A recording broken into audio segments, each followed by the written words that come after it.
گھر کے سامنے رکا، وہ سامان نکال کر دروازہ بجانے لگے تو وہ اپنے آپ کھل گیا۔ وہ تھوڑا حیرت سے اندر آئے۔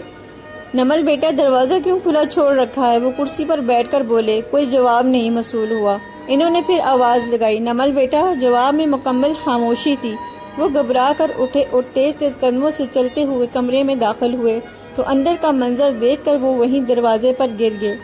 کمرے میں زیورات کا باکس خالی زمین پر پھینکے ہوئے تھے۔ بختی رسیوں سے باندھی ایک طرف بے ہوش پڑی تھی اور نمل کا نام نشان نہیں تھا۔ سین میں دیوی کی آواز گونجی۔ وہ بختی کو کوستی ہوئی اندر داخل ہوئی۔ ارے او منوس، کب سے تجھے بلا رہی ہوں، گھر چل ذرا تیری خیر لیتی ہوں۔ میں دوسروں کی ہمدردی میں۔ حافظ صاحب کو کمرے کے دروازے میں بے سود پڑا دیکھ کر اس کی زبان وہیں بند ہو گئی۔ کیا ہو گیا آپ کو؟ ایسی کیوں گرے پڑے ہیں آپ؟ حافظ صاحب پر دیوی کی بلند آواز اثر نہ کی اور اس نے زور زور سے نمل اور بختی کو آواز لگائی، پر جواب میں کوئی نہ بولا تو اندر کمرے میں جھانکنے پر وہ بکا بکا رہ گئی۔ یہ کیا ہو گیا حافظ صاحب؟ آپ کی بیٹی بھاگی سارا زیور لے کر؟ اس کے الفاظ تیر کی طرح حافظ صاحب کے دل پر جا لگے۔ وہ ایک دم دیوی کے سامنے کھڑے ہوئے، خدا کا واسطہ ہے میری معصوم سی بچی پر الزام نہ لگائیں۔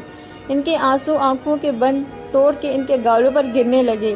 دیوی کا پہلے ہی ان باپ بیٹی سے بختی کی وجہ سے خدا واسطے کا بیر تھا۔ اسے اپنے اندر کی بڑاس باہر نکالنے کا موقع مل گیا۔ وہ کسی ناگن کی طرح ناک کھلا کر بولی، آپ کی بیٹی کی ذمہ دار نہیں میں، مجھے بتائیں بختی کہاں ہے؟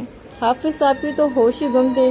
بختی کا سن کر وہ کمرے میں اس کی طرف لپکے۔ دیوی بھی اندر آئی اور بختی کو بے ہوش دیکھ کر اس نے باہر گلی کے دروازے پر شور مچانا شروع کر دیا۔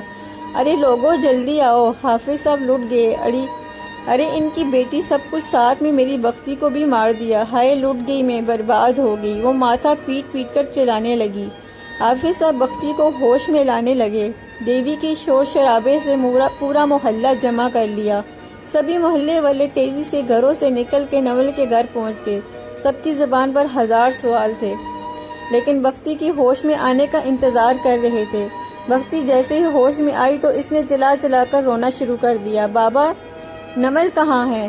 حافظ صاحب کی رہ سے ہمت بھی جواب دے گئی۔ بیٹا تم بتاؤ کیا ہوا تھا، کون آیا تھا، کہاں ہے نمل؟